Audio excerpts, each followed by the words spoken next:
Sir, अभी अभी खबर मिली है कि टाइगर लौट आया है। यह सुनते उस आदमी का हाथ रुक गया।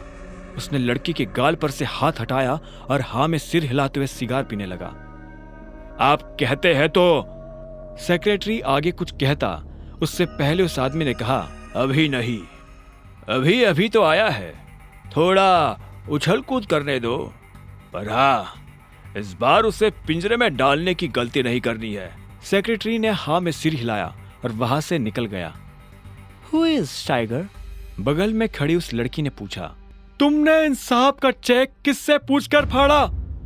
अभिनव के लिए साहब शब्द प्रणव से सुना नहीं गया। उसने कहा, सर, ये डिलीवरी वाला है, फर्जी चेक लेकर बैंक में आया था। इसे क्या लगा यहाँ हम लॉटरी खोलने बैठे हैं? मैंने इसके चेक की इंफॉर्मेशन कंप्यूटर में चेक की थी, कोई रिलेवेंट डाटा था ही नहीं। सच बोल रहा है? मैनेजर ने पूछा। यह सुन प्रणव को धक्का लगा। अभिनव मन ही मन मुस्कुरा रहा था। प्रणव ने हिचकिचाते हुए कहा, आपसे झूठ क्यों कहने लगा? तुझे पता है ये डिलीवरी बॉय किसका चेक लेकर आया है? अकरम सर का। क्या? हाँ, तूने इसके साथ जो किया वो ठीक है, लेकिन अकरम सर को अगर पता चला कि तूने उनके चेक का ये हाल किया है तो वो तेरे साथ क्या करेंगे जानता है ना? मैनेजर ने कहा। अकरम का नाम सुनते ही प्रणव की हालत खराब हो गई थी।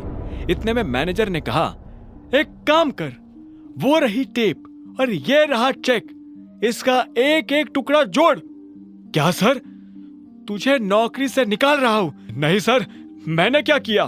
शाबाश, ये तुझे सुनाई दे गया, और इससे पहले जो कहा वो है? आखिरकार प्रणव ने चेक को बड़ी मेहनत से जोड़ा और मैनेजर को दे दिया। मैनेजर ने उसे देखा और प्रणव को बाहर जाने का इशारा कर दिया।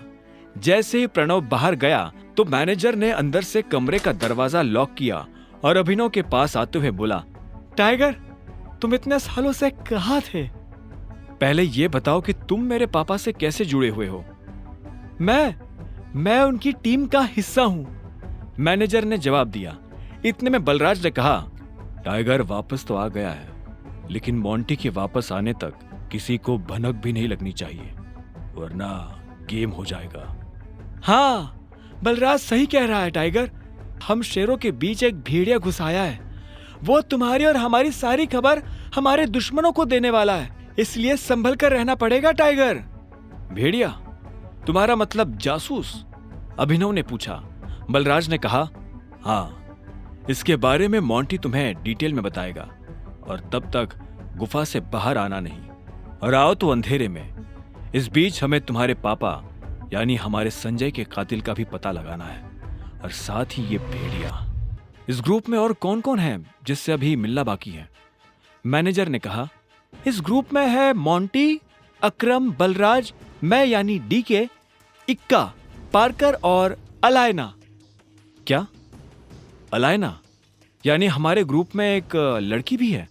हाँ, इससे पहले उसकी माँ इस पोजीशन पर थी। 1 साल पहले उसकी डेथ हुई तो अलायना उसकी जगह पर आई है। टाइगर, वो लड़की नहीं, आग है, आंधी है, चलता फिरता अंगारा है। मैं अपनी जिंदगी में अलायना जैसी किसी से नहीं मिला। शक्ल, अक्ल और तेवर उसके पास तीनों है। मैं समझा नहीं, अभिनव ने कहा। बलराज उसके पास आया और बोला, जिद्दी, उसके आगे मुझे अपनी जिद कुछ नहीं लगती। कहने को ग्रुप में वो बस एक लड़की है, लेकिन उससे पार पाना हम में से किसी भी मर्द के बस की बात नहीं है।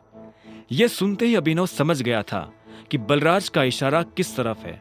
अलायना को यह मनवाना कि वो टाइगर है अभिनव के लिए भारी होने वाला था।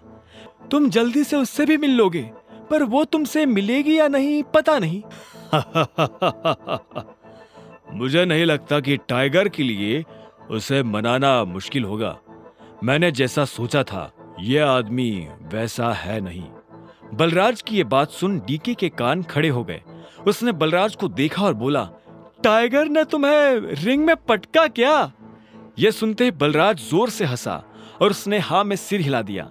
उसे देख डीके भी जोर जोर से हंसने लगा। आखिर में डीके ने कहा, तुम्हें कितने पैसों की जरूरत है? मैं दे देता हूं। चेक मैं अकरम के ऑफिस से री इशू करवा लूंगा। मुझे अभी 1 करोड़ रुपए चाहिए, बचे 49 करोड़ मेरे नए अकाउंट में डलवा देना। अभिनव ने कहा और ये सुन डीके उसके लिए पैसे लेने चला गया। उसके जाते ही अभिनव बलराज के पास आया और बोला, एक बात बताओ, ये अलायना के बारे में तुम कुछ जानते हो क्या?